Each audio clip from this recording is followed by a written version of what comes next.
pala si Flor, asawa ni yung kapatid mo ba? Opo. Camille. Ang ano ko sa kanya na gusto ko sana na magpa-tutoran si Luis. Tapos sabi niya, meron daw dyan na malapit lang daw sa inyo para meron bang tutor si Luis ba? Kahit ilang oras lang a week, ganun, every week. Basta every week meron siyang tutor. Yeah po. Ayun po, stop po muna natin. So just a heads up lamang po in this video. Ang pag-uusapan po natin is ito pong plano po ni Tita Evangeline para sa pag-aaral ni Luis, kung saan nga po is gusto nga po niyang kuhaan si Luis ng tutor para kahit paano is makatulong nga po ito kay Luis sa kanyang pag-aaral.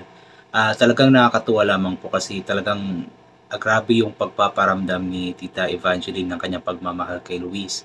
Imagine guys, kukuha na ng tutor. So ibig sabihin talaga is talagang concerned si Tita Evangeline kay Luis, especially sa pag-aaral nito. Especially nga po na-transfer siya at graduating na nga po siya. Kaya nagpapasalamat talaga tayo ng malaki kay Tita Evangeline sa kanyang pagmamahal kay Luis. Ayan. Pasensya na nga po pala kayo kasi medyo maingay po dito at saka medyo madilim po kasi wala ako sa bahay. Andito ako sa bahay ng ate ko kasi napakaingay sa bahay kasi andun yung baby namin hindi pa natulog.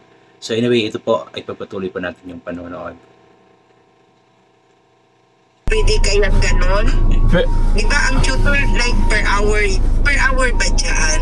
Parang, o hindi? Parang yung ano natin tita, iisa yung ano natin. Kasi nung pauwi po kami nila Angelo ni Kuya Jason, sabi ko kay Kuya sabi ko kay Kuya Angelo, doon po sa scholar ho natin habang naghihintay po ng exam, result ng exam.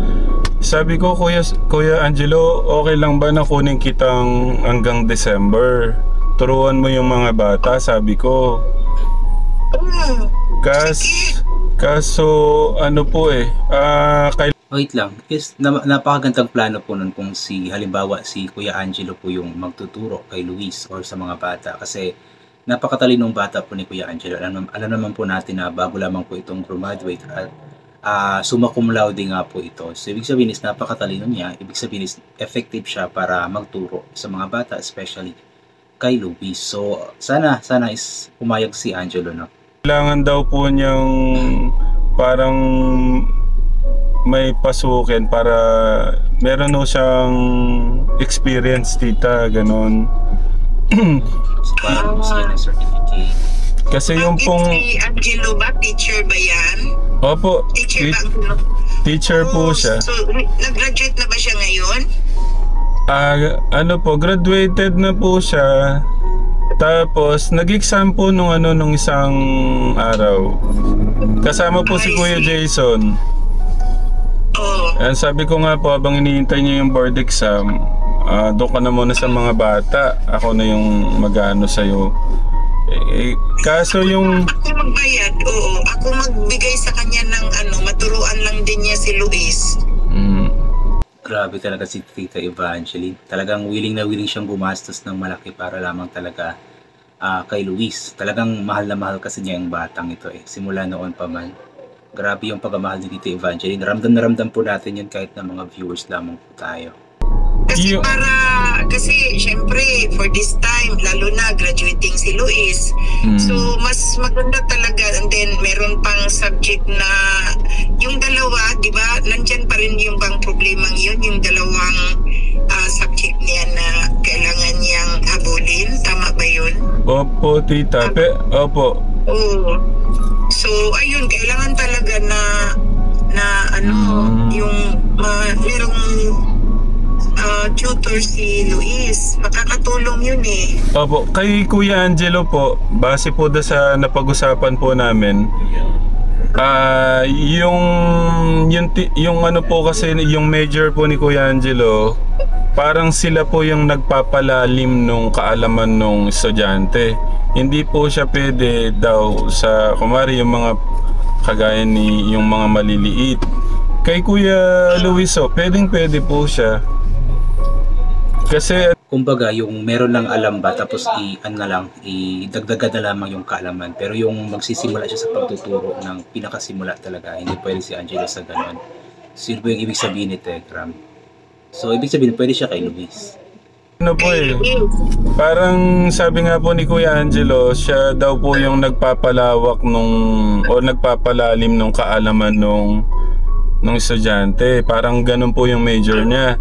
Hindi daw po yung kumari yung parang magtuturo ka pa lang ng ABCD, ganun. Hindi daw po ganun yung yun. Pang elementary yun. Opo. Oo, ito high school na to eh. Going college na ito eh. Opo, yung sabi ko, kaya parang ako tama-tama yung ano niya sa mga edad ni Kuya, ganun. Yung parang high school na po, ganun.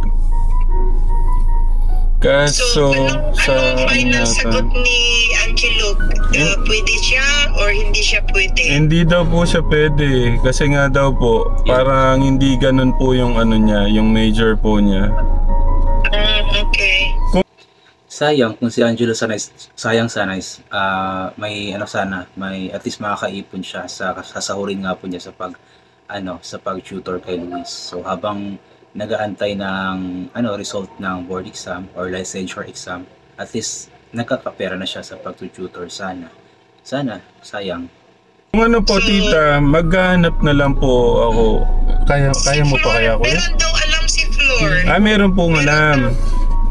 Yeah, sabi ni Flor sa akin, pero kailangan ko daw kausapin kita din. Opo. Talagang kailangan niya talagang na meron siyang Tutor po, no? sa kanya na once a week lang, kahit isang oras, ganun. Kasi baka din makasagabal sa mga activities na ginagawa niya. But at least merong kahit isang oras lang, yung ganun, 2 oras. Ang alam ko, sabi ni Flor, is ka-church ata nila. Nasa church ata yun, yung pwedeng mag-tutor, something, teacher daw yun. Si Ma'am Rose, si Teacher Rose.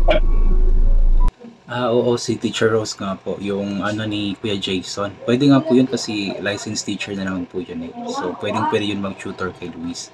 So, sana pumayag po yun para at least, tawag dyan, yung mag-tutor sa kanya is yung kakilala na po niya kasi hindi na niya kailangan pa mag-adjust sa ugali, ganito, ganyan. Kasi mahirap din pong may bagong tutor tapos mag-adjust pa sa ugali, diba? So, mas okay yung kakilala na po ni Luis para hindi na kailangan mag-adjust pa. Parang ganun, na-mention sa akin ni Flor na ka-church nga, yung nagtuturo sa kanila. So, pwede yun kahit mga 1 hour lang.